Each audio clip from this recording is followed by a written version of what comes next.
yung lugar ko? Nagkaisang na yun? Nagkaisang na yun. Quezon City. Ayan. Travis Fire. So, kinakatakot lang kasi kabilaan dito. May mga building. Ayan. Wala ko kasi tao sa bahay sir. May trabaho po. Nasa trabaho ka? Yung asawa ko nagda-drive. Okay. Kasi yung anak ko nagka-basketball. Pag nalaman ko na lang kung ano nagkasulong na rin. Ganyan ko nga, may apoy pa nga ako. So, magkakabarangay naman kayo. Pag-usapan na lang siguro ng mabuti. Nandito naman yung ating mga social welfare ng barangay. Agad po kami umaksyon. Agad naman na action. Pero tupok talaga yung bahay mo? Kasi yung bahay namin kasi yun, tapos kahoy. Naubos talaga yung bahay? Hindi po kayo makapasok sir eh. Okay, nanay, pangalan na lang po? Larnie po. Larnie. Dalina. Yung banda sa ano. So sa may taas mo, na yun yung nasunog. Opo. Puro pa naman tila yung mga ano gumagawa kayo ng basahan. Opo. So, ano pong hihilingin natin na tulong sa ating gobernador, nanay, sa ating barangay at sa ating munisipyo ng Quezon City? Gawa lang po sana doon sa... Bakit pati ba yung yero? Sira talaga? Nasunog talaga? Nasunog. Yung yero. So, bawal po muna natin akyatin eh, no? Baka mamaya may bumagsak. Meron pa. Baka may bumagsak eh. May gumagawa ng bahay dito sa tabi ko. Na ang tabi mismo ng bintana ko. Tapos, bigla siyang sumigaw. Naggagawa siya ng mga may bakal-bakal na bahay. Tapos, parang Nagagamit ba siya ng welding? Nagwe-welding siya. Tapos bigla siyang sumigaw na sunog. Binitawan niya yung hawak niya, tumalo na siya. Eh, nandito na yun sa tabi ko mismo. Kitang-kita ko, kaya umuusok na. Saan mismo yung pinakabahay ninyo dyan? Sa tabi mismo ng bahay. Kung sa gitna, gitna. Ito. Ay, itong Ayan na mismo yung bahay na sinasabi ni ate. Ayan mismo. Saan gumagawa yung tao? Sa may tabi, sa may kabilang side. Doon gumagawa. So, sa atin... nagmula sa pag-welding. Kasi yun talaga. Kasi bigla siyang sumigaw, binitawan niya yung hawak niya na welding machine. Tapos tumalo na siya, umuusok na ng malakas. Baka tumasik siguro. Binitawan niya lang kasi hindi ko naman kita, may ginagawa ako. Tapos bumaba na lang ako para ibaba yung anak ko na maliit. Pag akyat ko wala na, tutulong na yung second floor.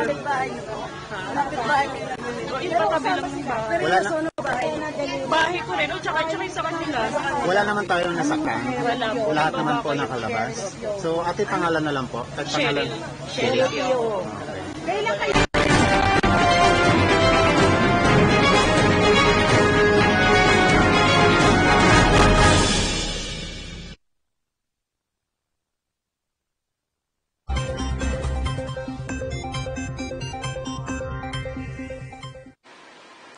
Isang magandang umaga po sa ating lahat. Narito na po ang weather update ngayong araw ng Wednesday, ikaunang araw ng Mayo ngayong taon ng 2024.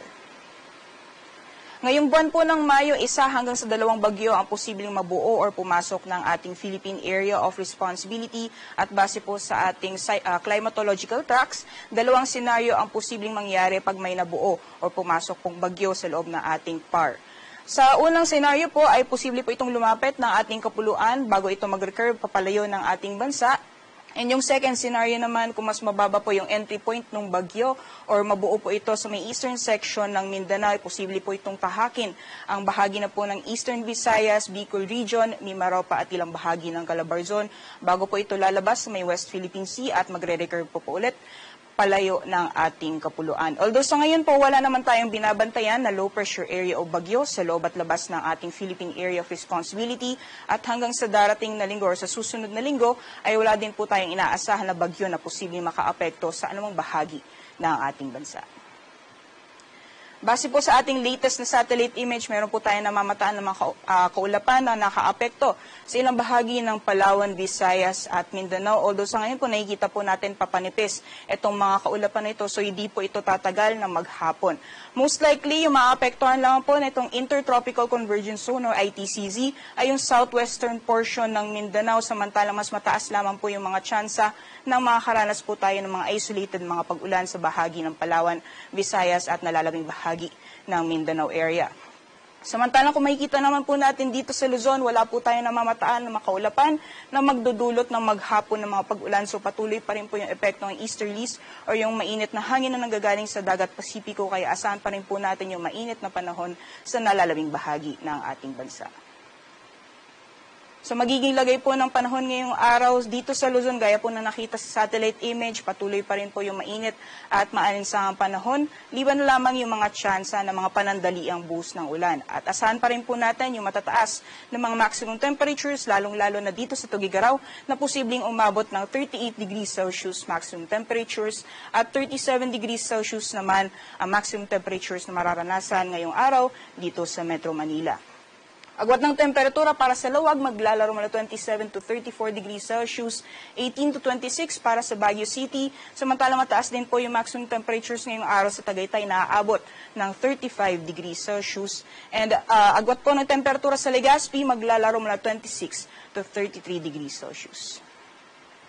So magiging lagay naman po ng panahon sa nalalabing bahagi ng ating bansa, gaya po ng nabanggit natin kanina, yung Intertropical Convergence Zone ay most likely magpapaulan sa southwestern portion ng Mindanao. So dyan po sa Sultan Kudarat, Sarangani, pati na rin sa Basilan, Sulu at Tawi-Tawi, magpapatuloy pa rin po yung maghapon ng mga pag-ulan. Samantala mas mataas lamang po yung mga tsansa na makakaranas tayo ng mga isolated rain showers or thunderstorms, pero generally fair weather conditions pa rin po tayo ngayong araw sa nalalabing bahagi ng ating bansa. Sa agwat po ng temperatura ngayong araw sa Kalayaan Islands at Puerto Princesa, maximum temperatures po natin naabot ng 35 degrees Celsius. 34 degrees Celsius maximum temperatures naman inaasahan sa Iloilo, Zamboanga, pati na rin sa Metro Davao. At para naman sa Tacloban, Cagayan de Oro at Cebu, maximum temperatures po natin naabot ng 33 degrees Celsius. Sa kalagayan po ng ating karagatan, wala pa rin po tayong gale warning sa ngayon, banayad hanggang sa katamtaman pa rin ang mga pag-alon na mararanasan sa ating mga karagatan, kaya malaya pa rin po makakapalaot yung ating mga kababayan na may mga maliit na sasakyang pandagat. At sa mga susunod na araw hanggang sa darating na weekend, dahil wala pa rin po tayong inaasahan na sama ng panahon na magdudulot na maghapon ng mga pag-ulan sa anong bahagi ng ating bansa, over Luzon area patuloy pa rin po yung mainit at malinsang panahon hanggang sa darating na Sabado. Maximum temperatures pa rin po sa Metro Manila, aabot pa rin ng 37 degrees Celsius hanggang sa darating na Saturday and 33 degrees Celsius naman para sa Legazpi City. For Baguio City, yung agwat ng temperatura natin, maglalaro mula 18 to 27 degrees Celsius. Ganyan din sa magiging lagay ng panahon sa malaking bahagi ng Visayas, patuloy pa rin po yung patuloy pa rin po yung generally fair weather conditions, iba na lamang yung mga isolated na mga pag-ulan. Agwat ng temperatura para sa Metro Cebu, maglalaro mula 27 to 33 degrees Celsius, ganyan din po sa Tacloban.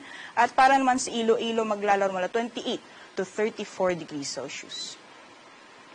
Para naman po sa mga piling syudad dito sa Mindanao, mas mataas naman po yung mga tsansa ng mga isolated rain showers or thunderstorms. Generally, fair weather conditions pa rin po tayo sa malaking bahagi ng Mindanao area. Metro Davao temperatures, maglalaro mula 25 to 35 degrees Celsius. Para naman sa Cagayan de Oro, nasa 26 to 33 degrees Celsius. At Zamboanga, nasa 25 to 35 degrees Celsius. Ngayong araw, si Haring Araw ay sisikat ng 5:34 a.m. at lulubog mamayang 6:13 p.m. Para sa karagdagang impormasyon, bisitahin lamang po ang aming social media accounts at ang aming website, pag-asa.dust.gov.ph. At yan lamang pong latest mula dito sa Pag-asa Weather Forecasting Center. Ako po si Ria Torres. Magandang umaga po sa ating lahat.